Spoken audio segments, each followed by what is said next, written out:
And now, live at 12.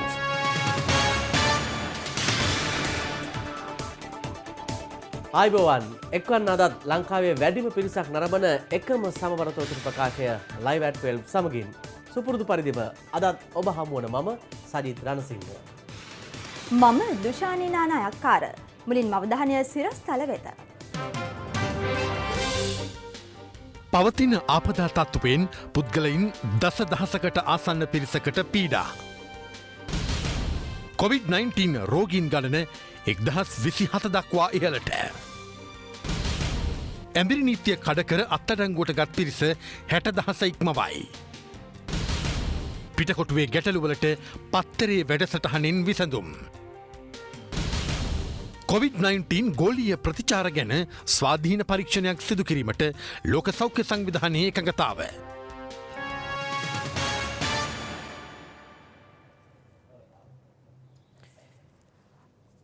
අද උදෑසන 6ට අවසන් වූ ගතෝ පැය 24 තුළ ඇඳිරි නීතිය උල්ලංඝනය කිරීම සම්බන්ධයෙන් පුද්ගලයන් 660 දෙනෙකු අත්අඩංගුවට ගෙන තිබෙනවා. එම කාලය තුළ පොලිස් භාරයට ගෙන ඇති රථ වාහන සංඛ්‍යාව 256ක්. මේ අතර ගත වුණු කාලය තුළද ඇඳිරි නීතිය උල්ලංඝනය කිරීම සම්බන්ධයෙන් සිදුවීම් කිහිපයක්ම වාර්තා වුණා. ඇඳිරි නීතිය උල්ලංඝනය කරන්නන් අත්අඩංගුවට ගැනීමේ මෙහෙයුම් දිවයින පුරා තවදුරටත් අඛණ්ඩව ක්‍රියාත්මක වෙනවා. ඒ අනුව රත්මලාන බොරුපන රාවතාවත්ත ප්‍රදේශවල කොල්ලකෑමේ සහ සොරකම් රැසකට සම්බන්ධ සැකකරුවෙකු ගල්කිස්ස පොලිසිය මගින් අත්අඩංගුවට ගෙන තිබෙනවා. රත්මලාන කඳවල ප්‍රදේශයේ කුලී නිවසක සිටි සැකකරු මෙම කොල්ලකෑම් සහ හොරකම් සිදු කර ඇති බවයි පොලිසිය සඳහන් කළේ. සැකකරු විසින් සොරා ගන්නා ලද රුපියල් ලක්ෂ 20කට අධික භාණ්ඩ තොගයක්ද පොලිස් භාරයට ගෙන ඇති අතර සැකකරු අද ගල්කිස්ස මහේස්ත්‍රාත් අධිකරණය වෙත ඉදිරිපත් කිරීමට නියමිතයි.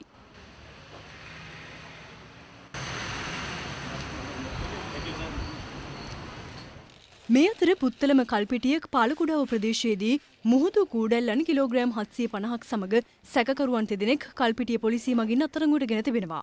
නීති විරෝධී ලෙස මෙම මුහුදු කූඩැල්ලන් තොගය මුහුදු මාර්ගයෙන් රැගෙන යාමට උත්සාහ කර ඇති බවයි පොලිසිය සඳහන් කළේ. එහිදී බෝට්ටු දෙකක්ද පොලිස් භාරයට ගෙන ඇති අතර සැකකරුවන් අද පුත්තලම මහේස්ත්‍රාත් අධිකරණය වෙත ඉදිරිපත් කිරීමට නියමිතයි. මේ අතර යාපනීය නල්ලූරු කෝවිල ආසන්නයේදී යතුරුපැදියකින් ගමන් කළ කාන්තාවකගේ ගෙල බැඳි රුපියල් ලක්ෂ 6ක් වටිනා රන් මාලයක් ත්‍රිරෝද රථයකින් පැමිණි දෙදෙනෙකු විසින් කොල්ලකා පලා ගොස් තිබෙනවා. මණිපායි පොලිසිය මගින් සැකකරුවන් අත්අඩංගුවට ගෙන ඇති අතර කොල්ලකෑම සඳහා පැමිණි ත්‍රිරෝද රථයද පොලිස් භාරයට ගෙනුණා. මේ අතර පසුගිය මාර්තු 20 වෙනිදා සිට මේ දක්වා ඇඳිරි නීතිය උල්ලංඝනය කිරීම සම්බන්ධයෙන් පුද්ගලයන් 60,425 දෙනෙක් අත්අඩංගුවට ගෙන තිබෙනවා. එම කාලය තුළ පොලිස් භාරයට ගෙන ඇති රථ වාහන සංඛ්‍යාව 16,924ක්. අයහපත් කාලගුණ තත්ත්වයක් සමග හටගත් ආපදා තත්ත්වයේ හේතුවෙන් පුද්ගලයන් දසදහසකට ආසන්න පිරිසක් පීඩාවට පත්ව ඇති බව ආපදා කළමනාකරණ මධ්‍යස්ථානය පවසනවා. එම මධ්‍යස්ථානය පැවසුවේ ඊයේ දිනේදී වැසි තත්ත්වයක් සමග හමා ගිය සුළං හේතුවෙන් දිස්ත්‍රික්ක කිහිපයකට බලපෑ ජලගැලීම් හා පස්කඳු කඩා වැටීම් ඇතුළු ආපදා හේතුවෙන් එම දිස්ත්‍රික්කවල පවුල් 2487කට අයත් පුද්ගලයන් 9716 දෙනෙකු පීඩාවට පත්ව සිටින බවයි.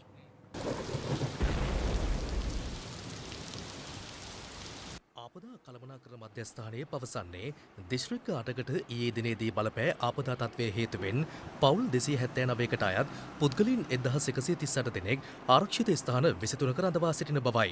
තවත් පවුල් 266කට අයත් 1077 දෙනෙක් ඥාතීන්ගේ නිවාසවල වෙනස් ස්ථානවල රැඳී සිටින බවද එම මධ්‍යස්ථානයේ පැවසුවා. නිවාස 8ක් මුළුමනින්ම හානියට පත්ව ඇති අතර තවත් නිවාස 586ක් අර්ධ වශයෙන් හානියට පත්ව ඇති බව ආපදා කළමනාකරණ මධ්‍යස්ථානයේ පවසනවා. ගංගා ජල මට්ටම් වල යම් අඩුවීමක් අඩු වෙමින් පවතින බව වාරි මාර්ග වාර්තාවනු පෙනී යනවා. අද උදෑසන ලැබිච්ච විශේෂම කළුගඟේ රත්නපුර ප්‍රදේශයෙන් ජල මට්ටමේ අඩුවීමක් පෙන්වු කරනවා. ඒකම අනිකුත් ගංගාවල නිලවලා ගඟ ගෙන්ගඟෙත් එම පැවතුණු සුළු ජල ගැනීම් තත්ත්වය දක්වා ඉහළ නැගුණු එම තත්ත්වය අඩු වෙමින් පවතින බව වාරි මාර්ග වාර්තාවනු පෙනී කියලා තිබෙනවා. කෙසේ වෙතත් නායම් නිවේදනයේ තවමත් වළංගු වෙනවා. මේ අතර නායම් අවදානම් හේතුවෙන් රත්නපුර දිස්ත්‍රික්කයේ ප්‍රදේශ 5ක ජනතාවට එම ප්‍රදේශවලින් ඉවත් වන ලෙස ජාතික ගොඩනැගිලි පර්යේෂණ සංවිධානය ඊයේ නිකුත් කළ රතු නිවේදනය තවමත් වළංගු බව එම සංවිධානය පවසනවා. ඊයේ දිනේදී පැවති කාරුණික තත්ත්වයේ හේතුවෙන් රත්නපුර දිස්ත්‍රික්කයේ රත්නපුරය, ගොඩිකම්මුව, බණ්ඩාරවත්ත, මුස්ලිම් පල්ලිය මාවත, බෝධිරාජ මාවත ඇතුළු ප්‍රදේශ රැසක් ජලයෙන් යට වුණා.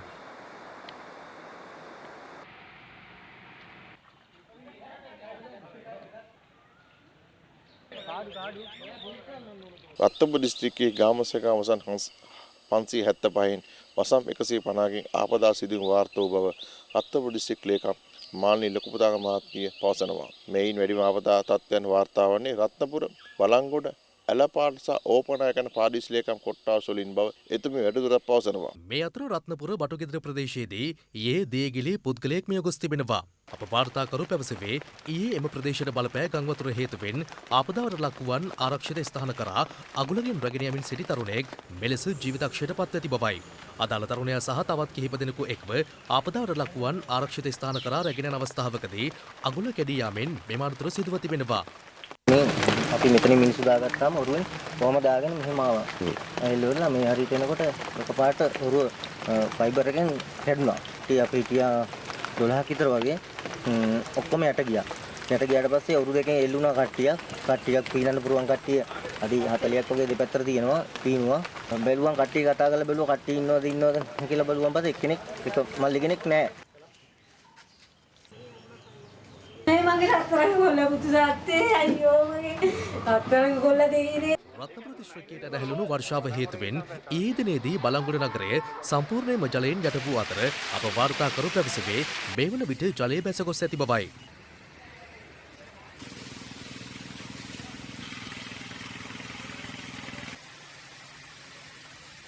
මේ අතර ඊයේ දිනේ පුරා ඇදහැළුණු වර්ෂාව හේතුවෙන් ගෙංගක පිටාර ගැලීම හේතුවෙන් ගාල්ල දිස්ත්‍රික්කයේ නෙළුව උඩුගම, නෙළුව දෙල්ලව, නෙළුව ලංකාගම ඇතුළු මාර්ග රැසක් ජලයෙන් යට වුණා.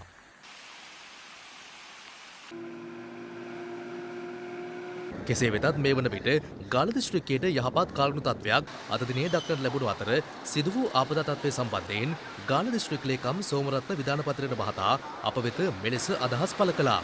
ඊයේ සිදු වූ සුළු ගංවතුර තත්ත්වයේ හේතුවෙන් නිවාස 22කට පමණ අලහබාහනය සිදු වෙලා තියෙනවා. අද දින ප්‍රාදේශීය ලේකම්තුමා විසින් අදාළ තාක්ෂණ නිලධාරීන් යවලා ඒ ගෙවල් වලට සිදු හානිය පිළිබඳව තක්සේරු කරලා අවශ්‍ය වන්දි මුදල් ලබා දීම සඳහා කටයුතු කරලා තියෙනවා. මේ අතර හැටන් කොළඹ ප්‍රධාන මාර්ගයේ වටවල සහ දියගල යන ප්‍රදේශවල ස්ථාන කිහිපයකින් ප්‍රධාන මාර්ගයට පස්කඳු පෙරළීමෙන් ගමනාගමනයට බාධා එල්ල වුණා.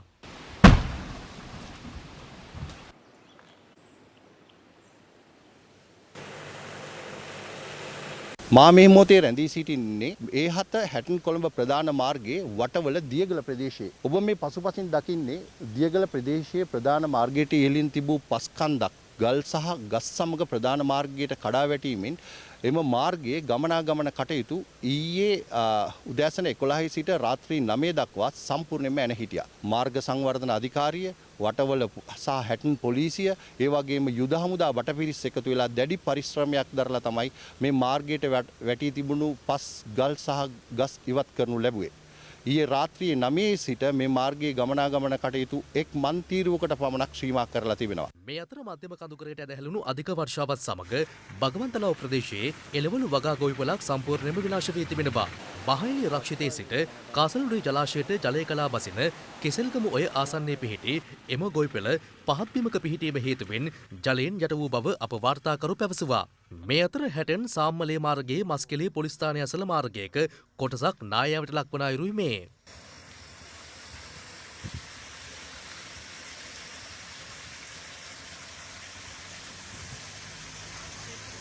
නායගේ ස්ථානයට පහළින් නිවාස රැසක් පිහිටියද එම නිවාසවලට නායෑමෙන් කිසිදු හානියක් සිදු වී නොමැති බව අප වාර්තාකරු පැවසුවා. මේ අතර බටහිර මධ්‍යම බෙන්ගාල බොක්ක මුහුදු ප්‍රදේශයේ පැවති අම්ෆන් අති ප්‍රචණ්ඩ සුළුකුණාටුව මේ වන විට ඉතා ප්‍රචණ්ඩ සුළුකුණාටුව බවට පත්වී මධ්‍යම බෙන්ගාල බොක්ක මුහුදු ප්‍රදේශයේ ආශ්‍රිතව ස්ථානගතව පවතින බව කරුණු විද්‍යා දෙපාර්තමේන්තුව නිවේදනය කරනවා. එම දෙපාර්තමේන්තුව නිවේදනය කරන්නේ අම්ෆන් සුළුකුණාටුවේ බලපෑම හේතුවෙන් දිවයිනේ දකුණ බස්නාහිර සබර්ගමුව මධ්‍යම සහ වයඹ පළාත්වල තැනින් තැන වැසි හෝ ගෙගුරුන් සහිත වැසි ඇති විය හැකි බවයි. අපේ දිවයිනට බලපාපු සුළුකුණාටුව දැනට දිවයිනෙන් බැහැරට ගිහිල්ලා තියෙනවා. එතකොට දැන් මේකේ ඍජු බලපෑමක් කොහෙත්ම ලංකාවට නැහැ. ඒක පැහැදිලිව කියන්න වෙනවා. හැබැයි වක්‍ර බලපෑම තවදුරටත් තියෙනවා. මොකද හේතුව දිවයින හරහාමන සුලන් රටාව ගත්තම තවදුරටත් නීති දිගාවෙන් හමන්නේ. එතකොට මේ තත්ත්වයට බොහෝ විට අර දිවයිනේ නීති දිග කොටසේ වැසි තත්ත්වයන් ඕනෑම අවස්ථාවක නිර්මාණය වෙනවා. හැබැයි පහුගිය දිනවලට සාපේක්ෂව අඩුවීමක් තමයි විශේෂයෙන් මේකේ තියෙන්නේ. COVID-19 රෝගීන් 35 දෙනෙකු ඊයේ දිනය තුල වාර්තා වුණා. ඒ අනුව මෙරටින් හඳුනාගත් සමස්ත රෝගීන් සංඛ්‍යාව ඊයේ දිනේදී 1000 ඉක්මවා ගියා. මෙවන විට දිවයිනෙන් වාර්තා වී ඇති COVID-19 රෝගීන් 1027 දෙනාගෙන් 449 දෙනෙකු ජාතික බෝවන රෝග විද්‍යායතනය ඇතුළු රෝහල් 7ක ප්‍රතිකාර ලබනවා. වාර්තා වූ රෝගීන්ගෙන් මෙවන විට සුවය ලබා නිවෙස් වෙත ගිය සංඛ්‍යාව 569ක්. තවත් පුද්ගලයින් 135 දෙනෙකු COVID-19 ආසාදිත බවට සැකපිට දිවයිනේ රෝහල් කිහිපයක පසුවන්නේ වෛද්‍ය අධීක්ෂණය යටතේයි. COVID-19 රෝගය වැළඳීමෙන් මියගිය සංඛ්‍යාව 9ක්. ඊයේ වාර්තා වූ COVID-19 රෝගීන් 35 දෙනාම නාවික හමුදා සමාජිකයන්. කොළඹ මැනින් වෙළඳපොළ සංකීර්ණයේ අද PCR පරීක්ෂණ සිදු කෙරුණා. කොළඹ මහනගර සභාව මගින් ප්‍රජා සාම්පල ලබා ගැනීමේ වැඩපිළිවෙල යටතේ මෙම PCR පරීක්ෂණ සිදු කෙරුණේ අහඹු ලෙස තෝරාගත් පිරිසකගේ.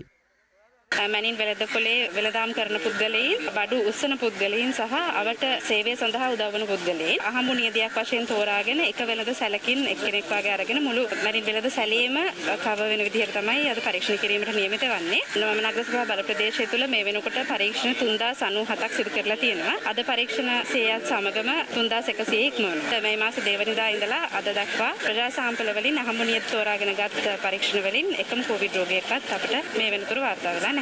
මේ අතර ප්‍රධාන දුම්රිය මාර්ගයේ මරදාන සිට මීරිගම දක්වා ඇති සියලු දුම්රිය ස්ථාන අද විස බීජහරණයට ලක් කළා. මත්තකට 14 රසායනික න්‍යාස්තික ජීව විද්‍යාත්මක විකිරණශීලී ප්‍රතිචාර දැක්වීමේ රෙජිමෙන්තුව මගින් තමයි මේ අද දිනේ විස බීජහරණය සිදු කරන්නේ. දුම්රිය ස්ථානවල ඇති සියලුම සෙනඟ ගැවසෙන ස්ථාන විස බීජහරණයකට ලක් කරනවා මරදාන සිට මීරිගම දක්වා වෙනකම්. ජනතාවට කිසිදු බයක් වෙන්න දෙයක් නැහැ. ඒ කියන්නේ මේ වගේ මේ සෙනඟ ගැවසෙන සියලුම ස්ථාන අපි සියලුම ආකාරයට ඒ කියන්නේ අපිට කරන්න පුළුවන් හොඳම ආකාරයට විස බීජහරණයකට ලක් කරලා අපි තියෙන්නේ.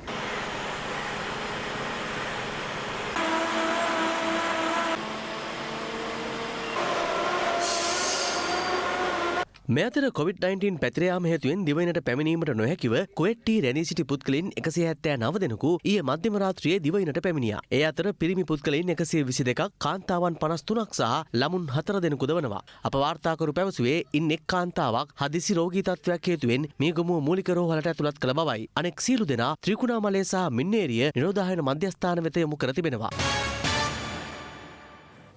පිටකොටුව මධ්‍යම බස් නැවතුම්පොලේ පවතින තත්ත්වය ස්වර්ණවාහිනී පත්තරේ වැඩසටහන මගින් අද පෙරවරුවේ අප සොයා බැලුවා.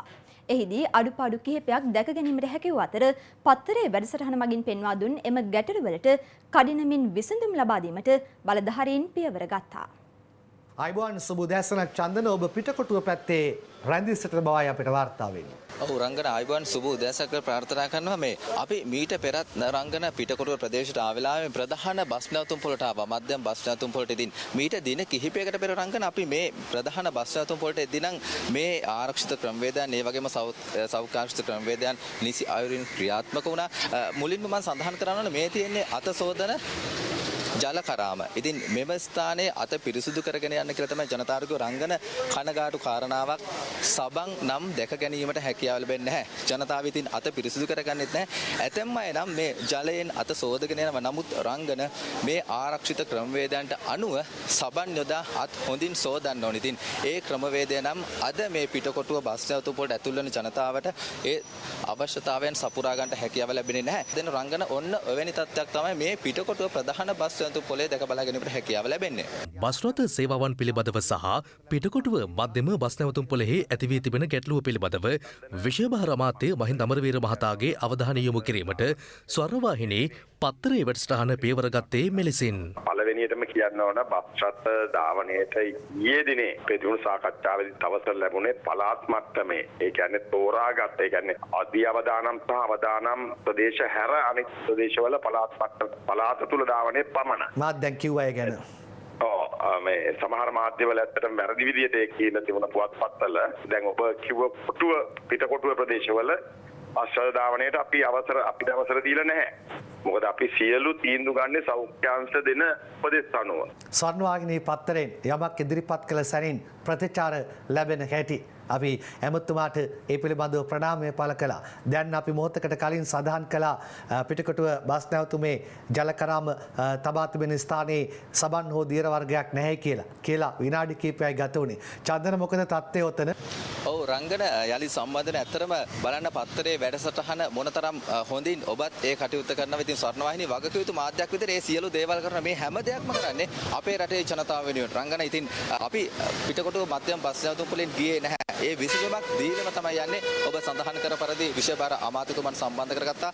එතුමාණන්ගේ අවධානය යොමු වුණා. බොහෝ පිරිසක් කතා බහ කරා. ඉතින් පිටකොටුව බස් නැවතුම් වලට සබන් නැහැ. දියර වර්ගයක් නැහැ. අත්සෝදන්න. ක්ෂණිකව ක්‍රියාත්මක වෙලා ඔබට පේනවා ඇති මේ මොහොත වන විටම ඔන්න සබන් ගෙනල්ලා ඒ බන්ධම බස් නැවතුම් වලට පැමිණෙන ජනතාවගේ අත සෝද ගන්න පිරිසිදු කරගන්න සබන් යොදන ආකාරය. ඔන්න ඔයයි රංගන විය යුත්තේ. කිව් සැනින් ඒ අඩුපාඩු සොයා බලා ක්‍රියාත්මක වුණා කිට ඒගොල්ලන්ට බොහොම ස්තුතියි කියලා කියන්නේ.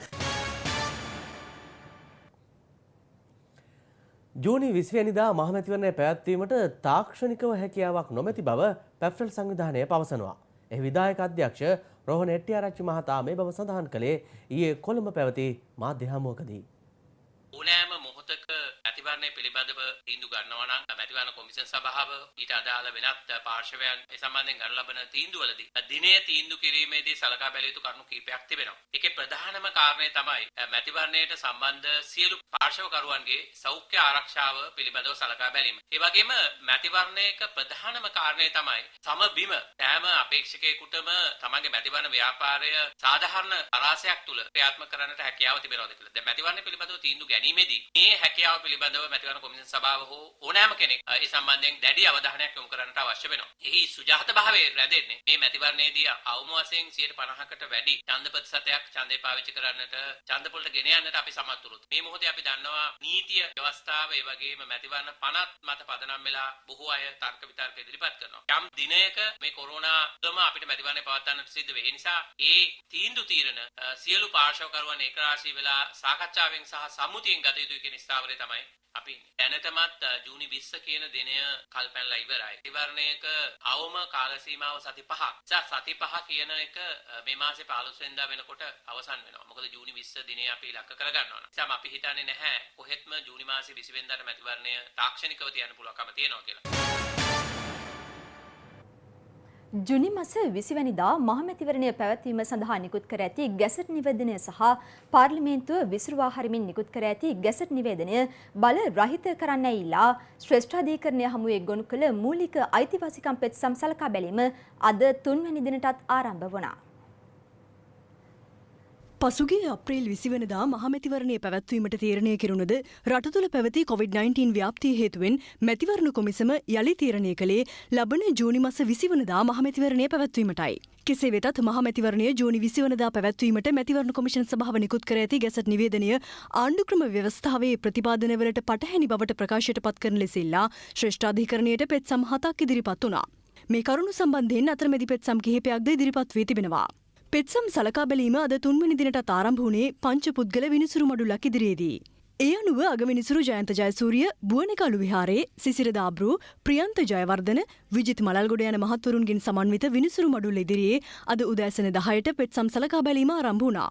ප්‍රජාතන්ත්‍රවාදී එක්සත් ජාතක පෙරමුණේ ලේකම් ආර්යවංශ දිසානායක මහතා ඉදිරිපත් කළ පෙත්සම වෙනුවෙන් ඔහුගේ නීතිඥ මුදිත ඒකනායක මහතා කරුණු ඉදිරිපත් කිරීම ආරම්භ කළා. පෙත්සම් සම්බන්ධයෙන් මැතිවරණ කොමිසමේ සමාජිකයින් හා නීතිපතිවරයා වෙනුවෙන් පෙනී සිටින නීතිඥවරු අද කරුණු ඉදිරිපත් කිරීමට නියමිතව තිබෙනවා. ඉදිරි දින කිහිපයේ කොළඹ දිස්ත්‍රික්කයේ කේන්ද්‍ර කරගනිමින් විශේෂ මත්ද්‍රව්‍ය මෙහෙයුම් සිදු කරන බව නියෝජ්‍ය පොලිස්පති නීතිඥ අජිත් රෝහණ මහතා පවසනවා.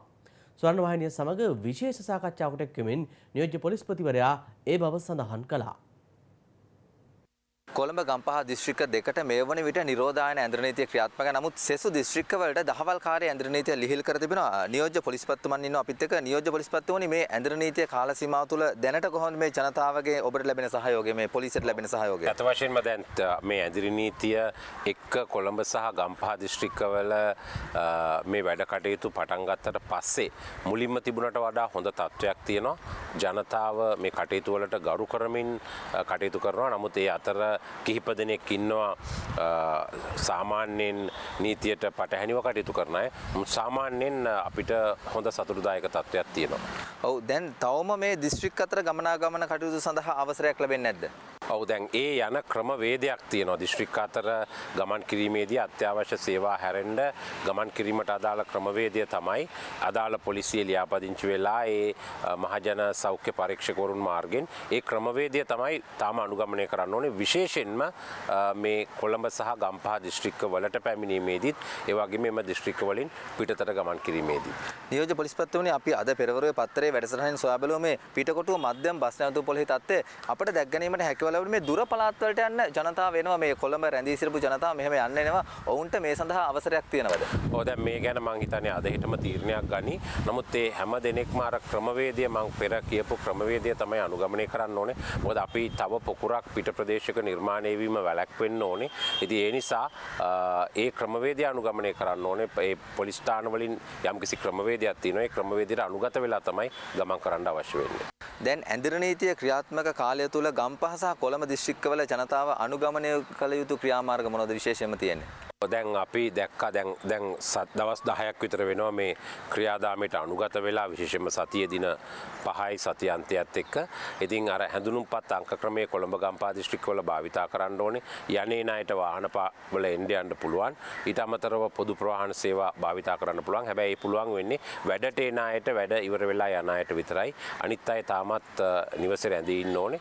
ඉතින් ඒ සීමාවන් ලිහිල් කරන තුරු සහයෝගය දක්වන්න ඕනේ. ඒ වගේම විශේෂයෙන්ම මේ මත්කුඩු මත්ද්‍රව්‍ය වලට ඇබ්බැහි වෙච්ච අය පිළිබඳව අපි කොළඹ උතුර සහ මධ්‍යම විශේෂ මෙහෙයුම් අධ්‍යයනය කිරීමට බලාපොරොත්තු වෙනවා මේ ප්‍රදේශවල. ඒකට හේතුව ඔවුන් සැරිසරන එක වැඩි වෙලා තියෙනවා. ඉතින් ඒ වගේම මේ නිසා මත්කුඩු මත්ද්‍රව්‍ය වල යම් ප්‍රවණතාවයක් ඇති වුණොත් ඒක පාලනය කිරීමට විශේෂ මෙහෙයුම් කරනවා. ඒවට ඇබ්බැහි වෙච්ච අයගේ පවුල් වල අයට ඥාතීන්ට හිතවතුන්ටත් කියන්නේ මේ අය පාලනය කරගන්න මේ අයට එහෙම ඇවිදින්න යන්න දෙන්න බෑ. අපි දන්නවා මේක අසීරු කාර්යයක්. ඒ වගේම අනවශ්‍ය අයට විශේෂයෙන්ම වතු නිවාසවල ඒ වගේම මහල් නිවාසවල නවාතැන් දෙන්න එපා පිටස්තර අයට. ඒයින් වළකින්න. මේක තමයි අපිට කියන්න තියෙන පණිවිඩය. තවත් පුවත් දකිමු මේ විරාමයෙන් අනතුරුව.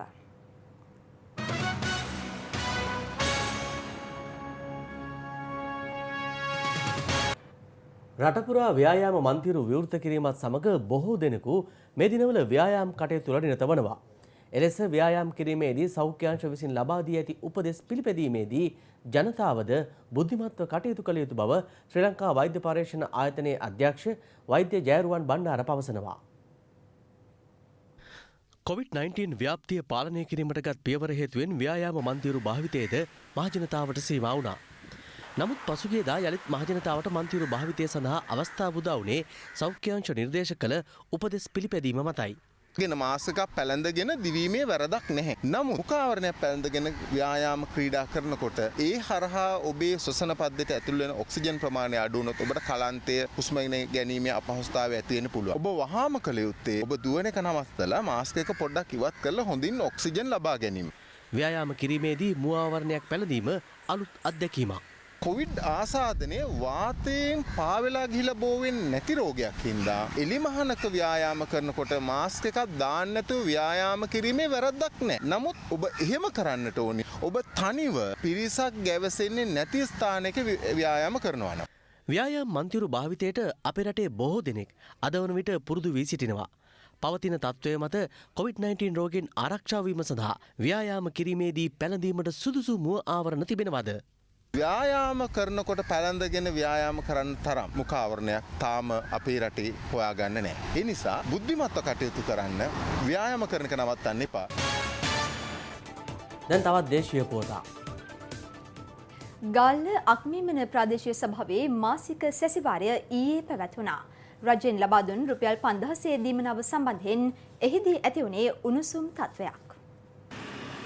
අක්මීමන ප්‍රාදේශීය සභාවේ සභාපති සේන කලහයවත්ත මහතාගේ ප්‍රධානත්වයෙන් ඒ උදෑසන සභාවාරය ආරම්භ වුණා. ඒ සැසිවාරයේ පැයකට සීමා කරන ලෙස සෞඛ්‍යංශ ලබා දුන් උපදෙස් අනුවයි. මෙහිදී විපක්ෂ නායක ප්‍රීතිගාමිණී මහතා රජයෙන් ලබා දුන් රුපියල් 5000 දීමනාව සම්බන්ධයෙන් අදහස් පළ කළා. රුපියල් 5000 වැඩුව කියන්නේ දින 30න් බැලුවාම රුපියල් 160. රුපියල් 160 අනිත් වේල තුන මිනිස්සු කන්න ඕන. මිනිස්සු එක්තර ගාල් කරලා ඩොට්ට බයින්න බෑ. මොකද මේ දෙවිවසෙන්ට මුණ දෙන ආකාරය ඒ වෙලාවල සෞඛ්‍යාංශ නිතියට ප්‍රශ්න මම හිතනවා මේ මුදල රුපියල් 5000 වැඩි තව පොඩි මුදල වැඩි කිරීමක් කරා නම් ජනතාව අතර පොඩ්ඩක් ශ්‍රී ලංකා පොදු ජන පෙරමුණේ මන්ත්‍රී සංජීව සම්පත් මහතා ඊට විරෝධය දැක්වීමත් සමග සභාවේ උණුසුම් තත්ත්වයක් ඇති වුණා.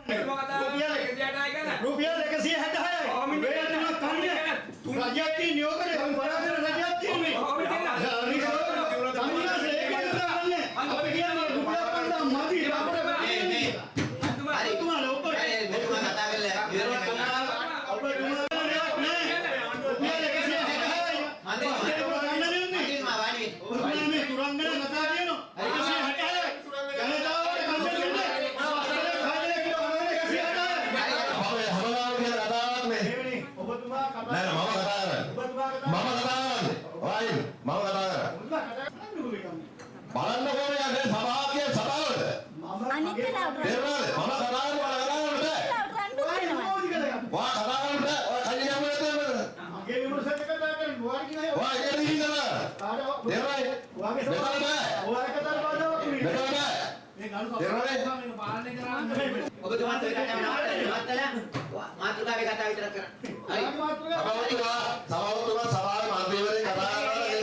පසුව සභාපතිවරයාගේ මැදිහත්වීමෙන් උණුසුම්කාරී තත්ත්වයේ සමතයකට පත් කළ අතර සැසිවාරයේ පැය 2ක පමණ කාලයක් පැවැත්වුණු බවයි අප වාර්තාකරු සඳහන් කළේ.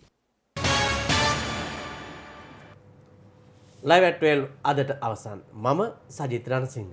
මම දුෂානි නානායක්කාර. සුබ දවසක්.